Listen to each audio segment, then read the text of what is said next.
know these songs. You've heard them hundreds of times. But almost none of them came into the world the way you think they did. One of these hit #1 in 9 countries.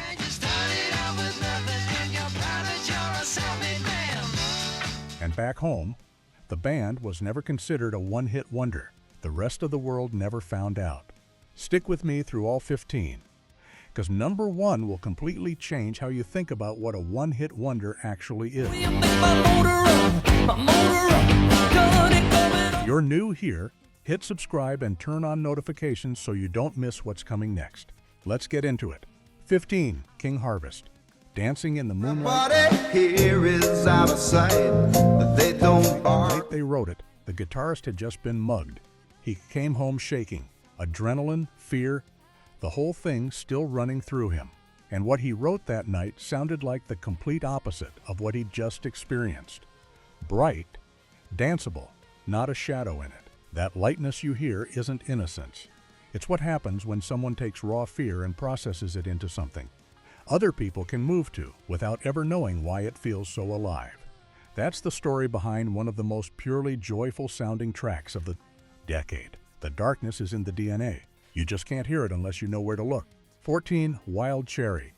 Play that funky music.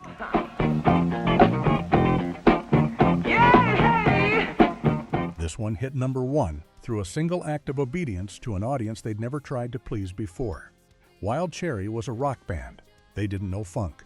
But one night, someone in the crowd shouted at them to play funk. Instead of ignoring it, they tried it, unrehearsed, on the spot, right there on stage. Then they went home and wrote a song about exactly that night. It went to #1.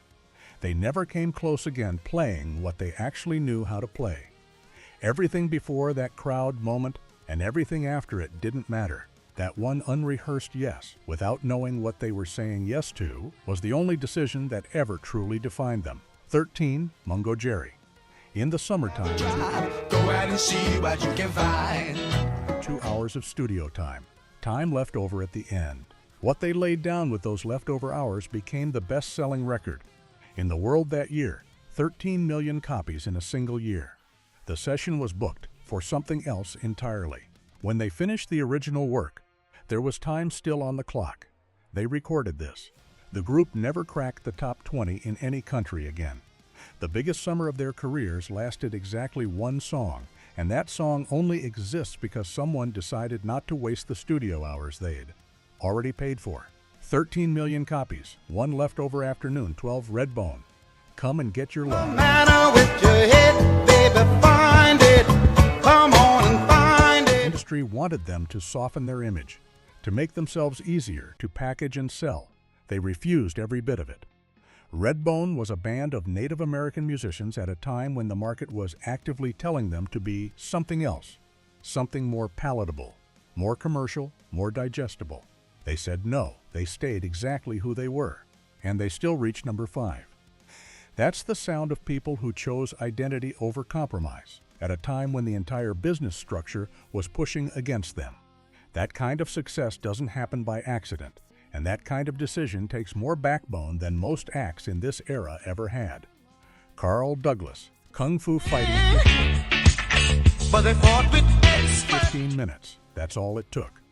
He had paid studio time left at the end of a session and didn't want it to go to waste. The producer asked Carl to record something fast. What they laid down in those 15 minutes sold 10 million copies and hit #1 in 12 countries. 12 countries. 15 minutes. Every planned, carefully booked session before and after that afternoon wasn't worth a fraction of what that leftover quarter hour produced. There was no second chance, no strategy, no development arc. There was a paid studio, some time left on the clock, and someone who decided the afternoon was worth something. Mid-roll cité. We're just past the halfway mark and things are only getting more interesting from here. If you're enjoying this, drop a comment with the number of the story that surprised you the most so far. And make sure you resubscribe because the top 5 on this list are where the real jaw-droppers are. 10, Don McLean, American Pie. I can still remember how that music used to make me smile. 8.5 minutes long. Radio had a 3-minute rule. They played the whole thing anyway. Stations initially tried to cut it down. Listeners called in to complain. The stations had to back down and air it in full every time. Don McLean has never explained what the lyrics mean. Decades later, nobody knows for certain. He still won't confirm anything. Millions sang along without understanding what they were singing about. And that's precisely what made it work. It didn't need to be understood. It needed to be felt. The listener who called in to protest when it got cut understood that before any music critic ever did. 9 Pilot, Magic Borrowed Studio. Borrowed gear, one afternoon, #1 in the UK. They got access to someone else's studio for a single session. They recorded with whatever equipment they could find in the room. It went straight to #1. The band broke up before they ever got back into a proper studio again. Listen to that chorus and try to hear anything in it that sounds like a band working under constraints. You can't. A hit record doesn't need perfect conditions. It needs the right song at the right moment. This one had everything it needed in a single borrowed afternoon. 8. Foghat, Slow Ride Radio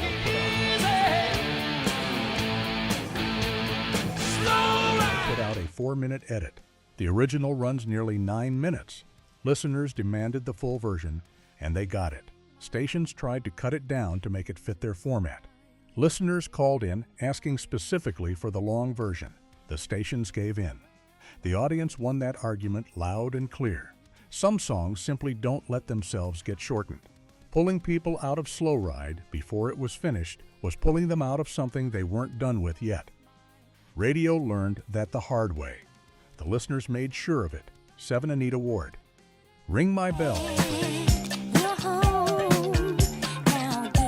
The producer originally wrote it for a 13-year-old singer. The label said no, she was too young for the adult market. So they handed the song to Anita Ward instead. It went to #1.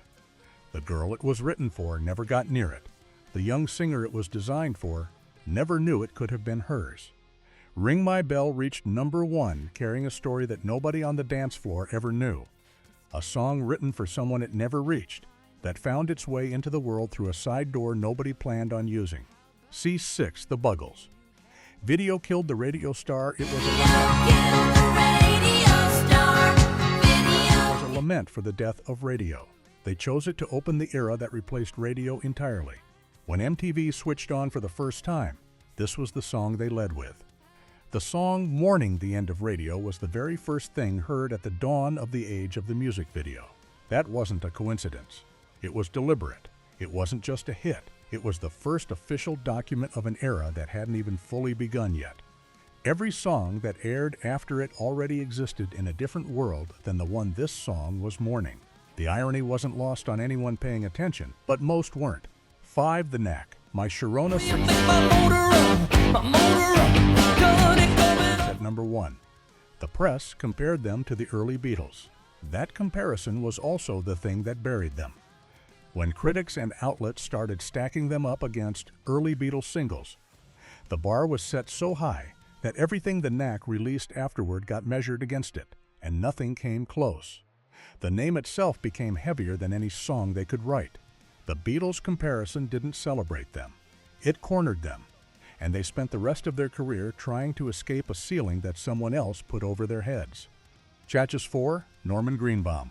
Spirit in the Sky, he was joking. He had no Christian faith whatsoever. He wrote about Jesus as a calculated business decision. Norman Greenbaum was a practicing Jew with no religious conviction driving the song. He looked at the market, noticed that religious material was moving, and wrote accordingly. No faith, no belief, just the logic of what was selling. It went to #1 in the United Kingdom. He convinced millions of something the song's own author didn't believe in. A track written without any faith generated more genuine feeling in its listeners than many songs written with full conviction. That is the most brutally honest paradox on this entire list. 3. Stealers Wheel. Stuck in the Middle with You. They wrote it as a parody.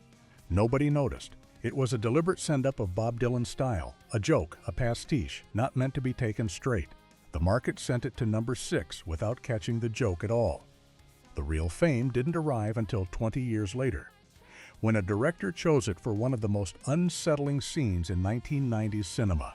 A 70s parody became the sonic signature of a moment nobody who saw that film has ever been able to shake. The joke landed, just not the way they intended, and not for another 2 decades, too. Johnny Nash. I can see clearly now it wasn't a metaphor. Gonna be a bright, bright, sunshiny day.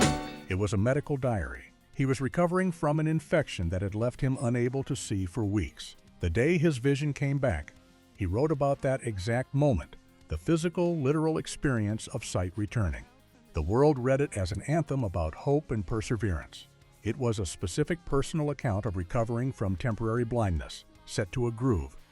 Nobody else on this list wrote something so deeply personal while simultaneously knowing, or at least accepting, that the world would read it as something else entirely, except for the band at number 1.